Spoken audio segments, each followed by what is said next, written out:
שלום לכולם, ברוכים הבאים לקורס הבא בנושא HTML5 CSS3. אני עופר שלי, המרצה שלכם לקורס הבא, אז בואו נתחיל. אוקיי, אז בשיעור הבא אנחנו הולכים לדבר על ניהול אתר ב-HTML ומה זה בעצם אומר. אז אנחנו צריכים דבר ראשון להבין שאתר HTML, בשונה נניח מאפליקציית פלאש או כל אפליקציה אחרת, בסופו של דבר בנוי ממספר קבצים.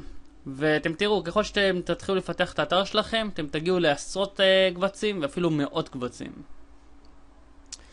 ולכן חשוב לנו לשמור על סדר מסוים. אז כאן אתם יכולים לראות סדר נכון של אתר. אז יש לי את הספרייה הראשית, שבתוכה יש לי לצורך העניין את הקבצים, נגיד אינדקס, שזה הדף הראשי, about, תודות, פרופיל, יכול להיות קונטקט, גלרי וקבצים נוספים. יש לי ספרייה שמכילה בתוכה את כל הסקריפטים, כל ה-CSSים, וספרייה של תמונות. ככה אני שומר על המבנה הנכון של האתר שלי, ויכול להמשיך לבנות אותו בהמשך כשיש לי דפים נוספים בלי להתבלבל. בנוסף, תמיד עדיף לפני שאני מתחיל לפתוח אתר, פשוט לרשום במחברת איך האתר שלי פחות או יותר הולך להיראות.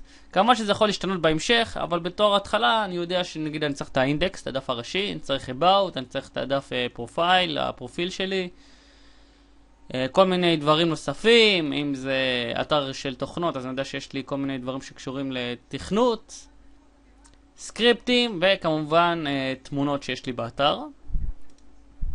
עכשיו, לגבי שמות של קבצים ב-HTML, אז כמה חוקים.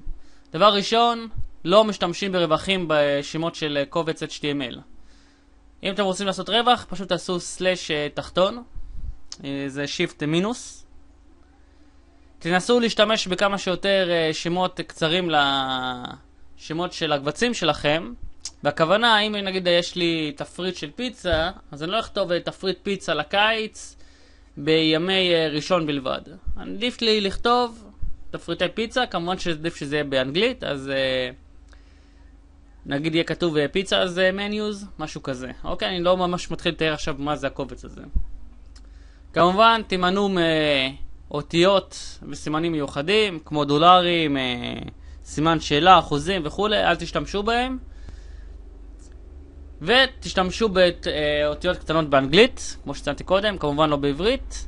ואם האתר שלכם הוא HTML, תתחילו להשתמש בכל הקבצים שלכם HTML, ואל תעשו לי חלק HTML וחלק HTML.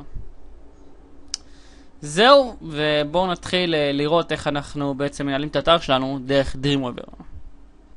וכלי שDreamweaver נותן לנו, שוב אני מכריז, הקורס הזה הוא לא קשור ב-Dreamweaver, אני פשוט משתמש בכמה כלים נוחים שמאפשרים לי לייצר אתר ביתר קלות.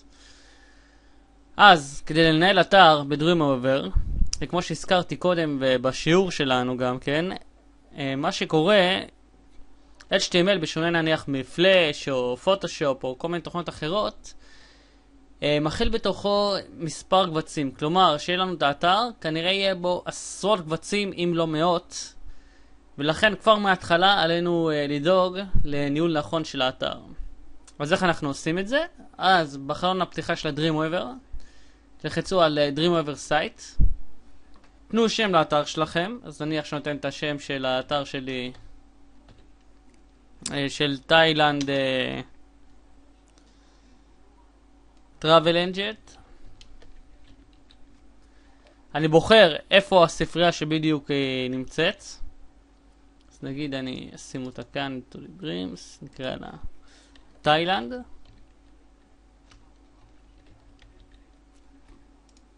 נכנס פנימה ולוחץ Select ולוחץ Save. לוחץ OK. ושימו לב שעכשיו באתרים שלי נוסף תאילנד. אם זה האתר הראשון שלכם, אז אני מעריך שרק תאילנד נמצא. וכרגע הוא מציג לי את הקבצים שנמצאים לי בספרייה. אז אני אפתח כרגע קובץ HTML חדש, ילך לפייל, Save As, וישמור אותו כאינדקס.html. אתם יכולים לראות שכבר שומר לי אותו בתאילנד. ואתם יכולים לראות כאן שיש לי כבר את הקובץ הראשון. אני אעשה קובץ דומה ל-About, לחצתי עוד Create, HTML יש לי, סליחה, בחרתי קובץ לא נכון, File New, בוחר HTML, Layout None, File Save As, וזה יהיה ה-About שלי. וכמובן, נלך לייצר ספרייה חדשה לידי כפתור ימיני באזור הלבן. אני עושה New Folder, וקורא לה עם הכף תחתון Images, וכאן אני אשמור את כל התמונות שלי. זהו, עד כאן לגבי השיעור הזה. נתראה בשיעור הבא.